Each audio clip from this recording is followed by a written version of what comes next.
Assalamualaikum warahmatullahi wabarakatuh. Perkenalkan, nama saya Muhammad Sadam Al-Haika, NPM saya 227002062.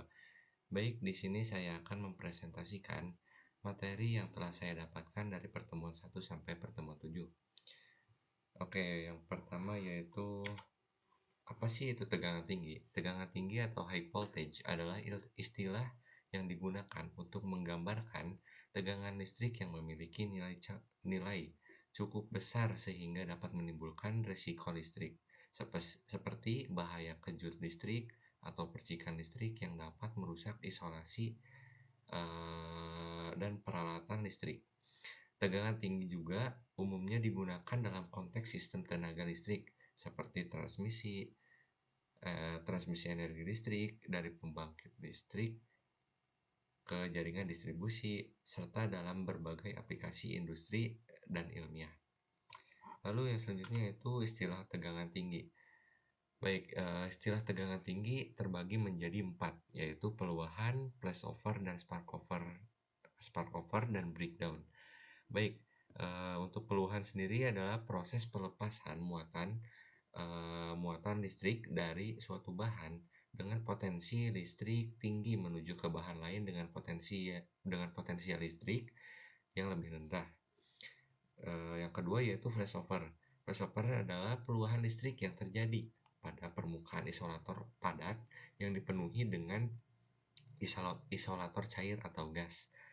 Yang ketiga yaitu sparkover. Yang sparkover adalah peluahan yang terjadi pada material isolator cair atau gas tanpa melibatkan isolator padat, tetapi antara dua material konduktor atau elektroda. Yang terakhir yaitu breakdown. Breakdown adalah kejadian atau kerusakan dari sebuah bahan isolator karena loncatan muatan yang disebabkan oleh medan listrik yang sangat tinggi. Baik, yang selanjutnya yaitu isolator gas. Hukum gas klasik Boyle dan Marionette menetapkan bahwa suhu tetap, maka hasil kali tekanan dan volume akan tetap juga. Rumusnya yaitu P sama dengan C sama dengan konstanta. Menurut hukum Gay-Lussac berlaku jika tekanan tetap. Rumusnya yaitu V per V0 sama dengan T per T0. Dalam arti lain, kondisi gas sebagai isolator sangat dipengaruhi oleh hal-hal tersebut. Baik, untuk selanjutnya yaitu breakdown atau tembus. Erat kaitannya dengan medan tembus listrik atau E sama dengan medan kritis, yaitu tingkat kuat medan listrik kritis dalam suatu satuan wilayah, kilovolt atau kilovolt per cm isolator, dengan asumsi kondisi ideal tanpa pollution dan void. Partial discharge adalah proses discharge sebagian pada bagian bahan-bahan isolator. Baik, untuk selanjutnya yaitu discharge. Discharge peluahan. Discharge adalah proses pelepasan muatan dari suatu elektroda dalam isolator pelepasan muatan karena mencapai titik pelepasan energi menjadi pita valensi. Lalu yang selanjutnya yaitu ionisasi. Ionisasi adalah proses pembentukan ion dari suatu molekul tidak bermuatan menjadi bermuatan. Dalam hal ini terjadi pembentukan elektron pada ruang gas.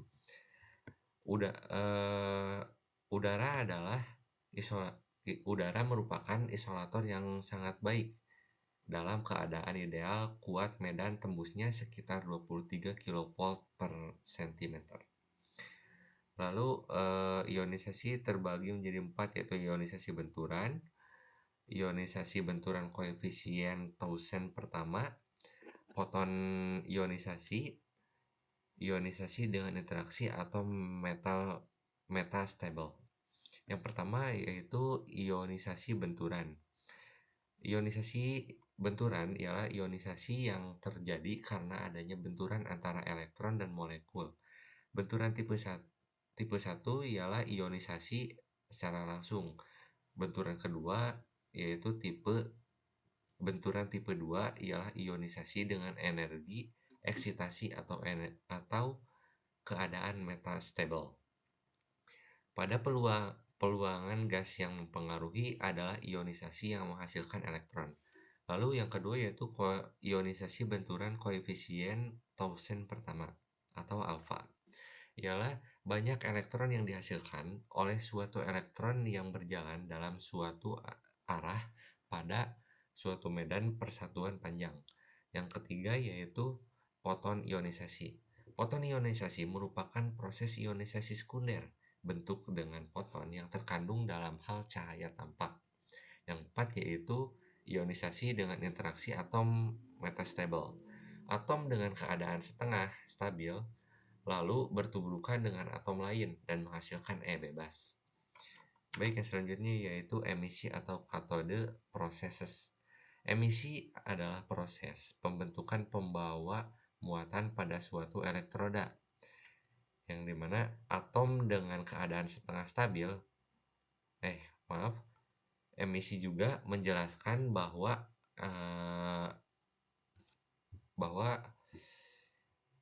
elektron hanya bisa dilepaskan dari material katode melalui pemberian energi fungsi kerja material. Lalu untuk emisi terbagi 4, yaitu emisi elektron sekunder melalui proses gamma per T. Yang kedua yaitu emisi elektron. Yang kedua yaitu proses gamma T dan gamma per T per Y. Terus emisi foton yang keempat yaitu emisi thermal, yang kelima yaitu emisi medan. Untuk yang mana sih? Yang pertama yaitu emisi elektron. Emisi elektron sekunder proses gamma per T, yaitu emisi elektron sekunder sama dengan proses ionisasi benturan. Dimulai dengan benturan ion positif pada permukaan katode sehingga membebaskan elektron. Agar elektron diemisikan, dua elektron harus dibebaskan dari ikatan metal. Koefisien gamma atau ionisasi Thomson kedua memberikan jumlah elektron emisi setiap bertemu ion, karena nilai energi ionisasi atau W1 sangat besar lebih dari energi kinetiknya. Maka proses emisi lebih tergantung pada jenis gas dan bahan elektrodenya. Yang kedua yaitu emisi elektron sekunder atau proses gamma per Y. Dalam proses sekunder, mekanisme yang terjadi bisa merupakan kombinasi dari berbagai mekanisme emisi yang ada. Juga sangat dipengaruhi oleh keadaan permukaan katoda. Yang ketiga yaitu emisi foton. Emisi foton dapat membebaskan elektron dari material padat jika H kali Pi lebih besar dari fungsi kerja material tersebut. Yang keempat yaitu emisi medan. Dengan medan listrik yang cukup besar bisa menyebabkan terlepasnya elektron dari ikatan metal pada elektroda. Yang kelima yaitu emisi termal. Emisi termal pada temperatur ruangan, logam tidak memiliki energi yang cukup untuk melakukan konduksi elektron. Jika pada suhu sekitar 1500 sampai 2500 Kelvin, elektron akan menerima energi dari getar lapisan termal dan lepas dari pembatas. Baik, yang selanjutnya yaitu difusi. Difusi adalah kecenderungan dari gas untuk mengisi ruang yang tersedia dengan kerapatan yang sama tidak tergantung dari keberadaan gas-gas lain, yang dimana G sama dengan min D grade N. Untuk keterangannya yaitu G adalah kecepatan arus partikel, N-nya adalah konstanta difusi, yang D adalah partikel mengarah ke kerapatan yang lebih rendah. Difusi ini juga berlaku untuk partikel netral, ion dan elektron. Difusi menyebabkan komponen kecepatan bergerak ke arah konsentrasi gas lebih kecil. Ketika elektron terdifusi secara cepat ke arah kanan, dan terbentuk medan listrik antara awan elektron dan ion positif. Kejadian ini disebut dengan difusi ambipolar. Difusi ambipolar juga sering disebut dengan plasma Hempel netral atau kuasi netral plasma. Yang selanjutnya yaitu tegangan percik hukum Paschen. Hukum Paschen menjelaskan tentang percik pada tembus gas medan homogen. Hubungan antara jenis gas, jenis katoda, tekanan dan jarak sela terhadap tegangan percik, menggabungkan dua koefisien Thomson pertama dan kedua. Yang selanjutnya yaitu efek Penning. Efek Penning menjelaskan beberapa bahan campuran gas yang tegangan perciknya tidak bisa dijelaskan dan tidak mengikuti kurva Paschen. Baik, yang selanjutnya yaitu corona. Corona disebabkan oleh ketidakseragaman medan yang ekstrim, sering terjadi pada tegangan tinggi terutama pada daerah sambungan. Corona juga bisa terjadi secara singkat atau terus-menerus dan bisa menyebabkan kerusakan pada isolasi karena memicu reaksi kimia.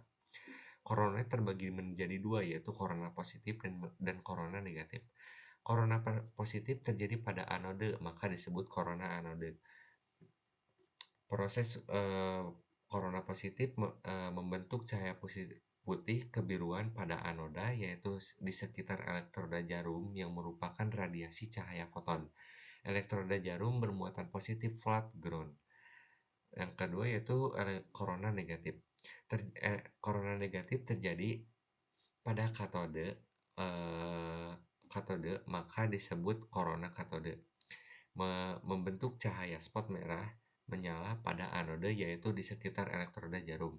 Elektroda jarum bermuatan negatif flat ground. Yang selanjutnya yaitu jenis isolasi cair. Isolasi terbagi menjadi dua, yaitu berbasis minyak mineral dan berbasis minyak sintetis. Yang pertama itu berbasis minyak mineral. Proses penuaan isolasi minyak terjadi karena pengaruh oksigen dan kelembaban lingkungan, temperatur, dan keberadaan katalisator. Yang kedua yaitu berbasis minyak sintetis. Hidrokarbon murni poliisobuten yang memiliki viskositas cukup tinggi, dodesilbenzol dengan viskositas rendah. Baik, yang selanjutnya yaitu fenomena tegangan tinggi di alam, terbagi menjadi tiga. Yang pertama pembentukan badai, yang kedua peluahan petir, yang ketiga yaitu jenis-jenis petir. Baik, di sini saya akan menjelaskan yang pertama yaitu pembentukan badai. Terbentuknya badai petir adalah adanya massa udara panas dengan kelembaban yang tinggi yang ditransportasikan ke ketinggian tertentu. Yang biasa terjadi karena yang pertama yaitu permukaan bumi terpanaskan cahaya matahari secara intensif. Lalu yang kedua yaitu badai orografis, udara panas permukaan bumi bergerak ke atas. Sel badai merupakan generator elektrostatis berdiameter beberapa kilometer, aktif selama kurang lebih 30 menit dan menghasilkan 2-4 petir per menit. Lalu yang selanjutnya yaitu peluahan petir. Peluahan petir disamakan dengan mekanisme peluahan ladder yang bertahap terhadap ketidakhomogenan medan listrik yang disebabkan oleh kandungan air dan es pada awan dan udara. Kecepatan pertumbuhan peluahan berkisar 300 km per second menuju bumi. Di permukaan bumi terbentuk penangkapan peluahan dan terbentuk peluahan utama ketika bertemu. Lalu pelepasan muatan berlangsung selama 10-100 mikrosecond. Yang selanjutnya yaitu jenis-jenis petir. Jenis-jenis petir terbagi menjadi dua, di antaranya yaitu jenis petir awan-awan, yang kedua yaitu petir awan bumi. Petir awan terjadi keseimbangan muatan pada pusat awan sehingga terjadi perubahan di dalam awan dan menyebabkan terjadi lamps, atau bisa disebut dengan lighting electromagnetic pulse yang mempengaruhi peralatan digital. Lalu petir awan bumi memiliki sifat eh, petir awan bumi dibagi menjadi dua, diantaranya yaitu petir awan positif bumi, petir awan bumi positif, dan petir awan bumi negatif. Yang pertama yaitu petir awan bumi positif. Petir awan bumi positif memiliki sifat yang sama, tetapi arus lebih panjang karena peluhan yang berasal dari pusat muatan positif, sehingga memiliki muatan yang lebih besar dan lebih berdaya. Lalu petir awan bumi negatif. Sering terjadi nilai arus maksimumnya yaitu 10 kiloampere dalam mikrodetik. Waktu punggung dalam puluhan mikrodetik dan ekor menurun secara eksponensial. Ciri khas petir awan bumi negatif mengalami sifat peluahan berantai yang berbahaya bagi peralatan listrik karena peluahan susulan tidak bisa diamankan oleh pengamanan petir. Lalu yang selanjutnya yaitu deteksi lokasi petir. Yang pertama yaitu deteksi dengan antena magnetik silang. Secara garis besar menggunakan perhitungan triangulasi arah 3 buah antena magnetik untuk menentukan keberadaan lamps di lokasi samaran. Lalu yang kedua yaitu sistem deteksi dengan antena elektrik yang tidak bergantung arah. Secara garis besar sama dengan magnetik tetapi menggunakan antena elektrik, dan yang diukur adalah datangnya gelombang length. Baik, terima kasih atas perhatiannya. Mohon maaf apabila ada kesalahan kata. Wabillahi taufiq wal hidayah. Wassalamualaikum warahmatullahi wabarakatuh.